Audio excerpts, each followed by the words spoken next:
Bonjour à toutes et à tous, soyez les bienvenus. Si dans votre mot de passe, vous avez le nom de vos enfants ou encore celui de votre chien, alors je pense que cette capsule peut vous intéresser. Je suis en compagnie de Jean-Claude Rigal. Bonjour Jean-Claude. Bonjour. Jean-Claude, tu es expert en sécurité informatique et aujourd'hui on va aborder cette fameuse thématique du mot de passe pour lequel on est tous concernés. Ouais. Du coup, c'est quoi un bon mot de passe pour toi? Est-ce que tu peux me donner un exemple d'un mot de passe que tu utilises? Axel, sa date de naissance, et Johan, sa date de naissance, c'est mes fils. D'accord. Bon, merci pour ton mot de passe. Maintenant, je le connais, donc c'est plus un mot de passe. Le joli piège. Ouais, effectivement, tu t'es fait avoir. En même temps, ça arrive tout le temps, ça, Tout le temps. de filer ses mots de passe. Tout le temps. Mais c'est quelque chose qu'il ne faut pas faire, quoi. Un bon mot de passe, c'est 10, 12, voire 20 caractères avec des lettres majuscules, des minuscules, des chiffres, des caractères joker, entre autres. Ok, caractère joker.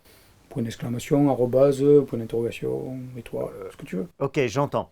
Alors c'est super, hein, j'entends 20 caractères. Comment tu veux que moi je m'en souvienne? C'est simple. Il y a des logiciels, en fait, qui font ça très bien pour toi. Donc des petits logiciels, qui ne sont pas très très chers, que tu peux avoir sur ton ordinateur, et qui vont mémoriser ces mots de passe, qui vont t'aider à générer ces mots de passe, et qui, en plus de ça, en fait, te les rendront quand on a, toi, besoin. Ouais, alors étant donné que c'est un logiciel, c'est informatique, donc craquable. Alors, déjà, les bases de données sont cryptées, heureusement pour nous, d'ailleurs. En plus de ça, le mot de passe pour accéder à ce logiciel, il est déjà très complexe. Et en troisième sécurité, en fait, pour accéder au logiciel, il faut que tu donnes un code aléatoire qui est sur une application d'authentification. Un code aléatoire, tu sais, qui change toutes les 30 Ouais. secondes. Et que tu reçois sur ton téléphone. C'est ça. Ok, donc ce qui veut dire que c'est incraquable, quoi. Pratiquement incraquable, sauf si on te prend tout ton matériel, qu'on te kidnappe et qu'on te force à donner le mot de passe. Ça marche. C'est quoi l'intérêt pour une entreprise d'avoir ce genre de logiciel et d'avoir autant de mots de passe, en fait? Ben, déjà, c'est de mettre une barrière, de donner une empreinte de sécurité sécuritaire de l'entreprise.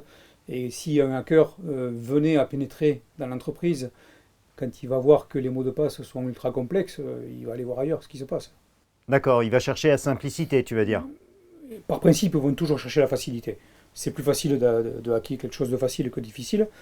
Donc, ils n'ont pas trop de temps à perdre. Donc, ils iront sur des entreprises où c'est plus facile. D'accord.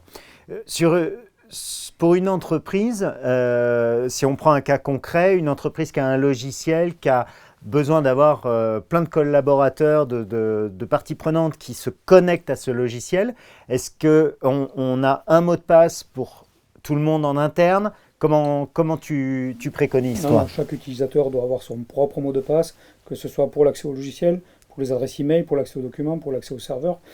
La comptabilité, c'est des mots de passe différents. Tout ça, c'est des mots de passe différents? Tout est différent, tout le temps.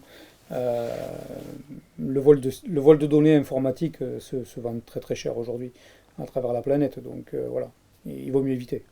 D'où l'intérêt d'avoir ces logiciels, parce que si mon email a un mot de passe différent de celui de etc., etc., quoi. Ouais, tout à fait, tout à fait. Je dirais, c'est le minimum de la sécurité. C'est les mots de passe des mots de passe forts. C'est des mots de passe forts et c'est la base pour toi. C'est la base pour moi. C'est le début. C'est le début. Parce que je crois que derrière, tu vas nous parler dans une prochaine capsule de notre Wi-Fi, c'est ça, et de ses impacts. Il y a plein de choses en sécurité informatique à discuter. Eh ben, merci beaucoup, Avec Jean-Claude, plaisir. pour ton éclairage. Voilà, vous le savez, votre mot de passe, si vous vous sentez concerné, changez-le immédiatement. En tout cas, moi, c'est mon cas. J'y vais de spa. Et je vous dis à très vite pour une prochaine capsule. Au revoir.